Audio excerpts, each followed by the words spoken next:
네, 이제 챕터 2에 들어오면은 이제 본격적으로 힘이 가해졌을 때의 리스판스인 forced response. 대표적으로 가장 쉬운 케이스인 harmonic excitation에 대한 리스판스에 대해서 공부해 보도록 하겠습니다. 챕터 2의 구성은 어떻게 돼 있냐면은 이제 harmonic excitation이 왔을 때 sin 오메가 t 이렇게 들어왔다는 얘기거든요. 그랬을 때 댐핑이 없는 경우, 댐핑이 있는 경우에 대해서 배우고 그 다음에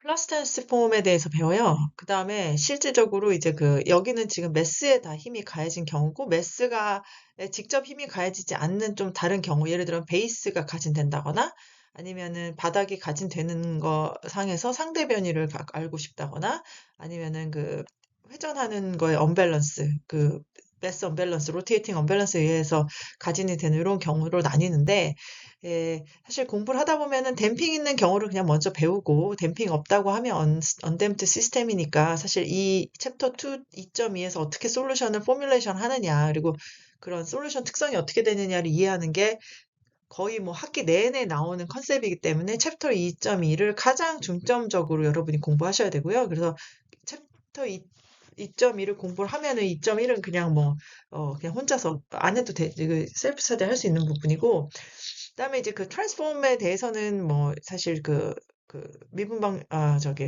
응용 해석학, 응용 미분 방정식 이런 것의 복습이기 때문에 이것도 열심히 셀프 스터디 하시면 됩니다. 그리고 나서 이제 직접 매스에 가진하지 않고 가진하는 경우에 대해서 이제 2.4하고 2.6을 먼저 같이 볼 텐데, 왜냐하면 이것은 둘 다 베이스 가진이기 때문이고요. 요 베이스 가진과는 달리 직접 매스에 가진하는데 이제는 로테이팅 언밸런스인 경우는 좀 다르기 때문에 2.4와 6은 같은 카테고리로 보고 2.5를 그 다음에 배우는 식으로 해서 이제 요게 소위 말하면 이제 기본 70%에 해당하는 이제 기본이고, 얘가 약간 응용 다른 방식으로 가진됐을 때 이런 식으로 이해하시면 되겠습니다. 전체 챕터 구성을요.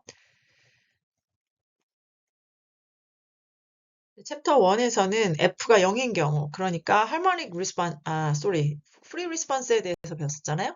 그래서 homogeneous solution을 어떻게 가정했었냐면 0일 때 A, 2의 람다 T로 가정했었죠. particular solution 어떻게 가정하나요? particular solution은 그러니까 들어간 대로 나온다.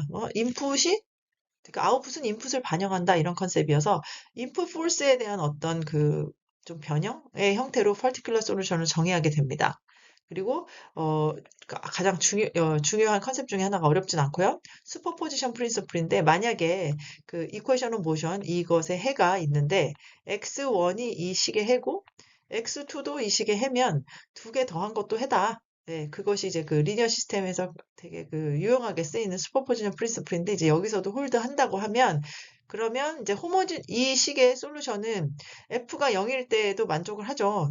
뭐 0 더하기 그러니까 이퀄션 모션에다가 0을 대입한 것도 당연히 솔루션이기 때문에 이제 호모지니어 솔루션이 있을 것이고, 그다음에 f가 존재했을 때 솔루션은 xfx라고 하면 x 파티큘러라고 하면 토탈 솔루션은 당연히 x 호모지니어스 더하기 파티큘러의 썸인 이 형태로 나타나게 됩니다.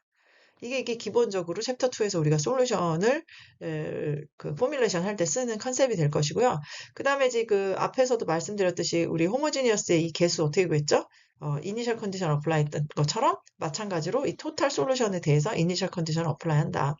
이니셜 컨디션을 호모지니어스라거나 particular only에다만 적용하시면 안 되고, 결국 토탈 솔루션, 그래서 이 응답 자체가 두 개의 합으로 이루어져 있는데, 이 두 개의 응답으로 이루어진 토탈 솔루션의 초기값이 얼마다라는 것이니까 이것을 합친 것에다가 이니셜 컨디션을 적용하는 것입니다. 그래서 우리가 챕터 2에서는 가장 간단한 케이스인 사인 오메가 t, 코사인 오메가 t인 케이스에 대해서 배울 건데요. 왜 그러냐면 일반적으로 하모닉 익사이테이션이 많이 보는 상황입니다. 뭐 우리가 뭐 로테이링 언밸런스도 그렇고 뭔가 이렇게 회전한다고 할 때 좀 컨스탄트한 주파수를 갖고 회전 RPM을 가지고 회전하잖아요.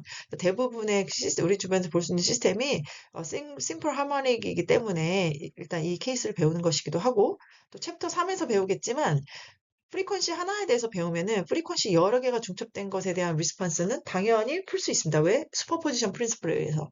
그렇기 때문에 챕터 3에 앞서서 가장 기본이 되는 하나의 사이누소이다를 배워놓으면 이제 여러 개의 중첩도 배울 수 있기 때문에 또 챕터 2에서 심플 하모닉을 다루게 되고요. 이제 여기서 뭔가 또 이제 뒤에서 얘기하겠지만 뭔가 이 주파수에 대한 어떤 함수, 주파수에 대한 보데플라 컨셉도 배울 텐데 이제 그게 사실 이 세메스터 전체에 걸쳐서 배우게 되는 컨셉이어서 챕터 2가 사실 가장 중요한 기본이라고 볼 수 있겠습니다. 그래서 여러분이 챕터 2를 좀 더 집중해서 공부하시면 좋겠습니다.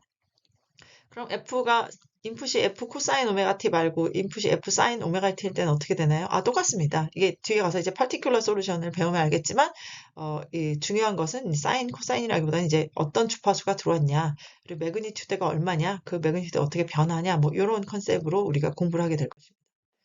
정리하면 앞서 우리가 F가 0일 때를 배웠었죠. 챕터 1에서 이제 가장 간단한 인풋의 하나로 이제 심플 하모닉에 대해서 챕터 2에서 배우게 될 것인데요.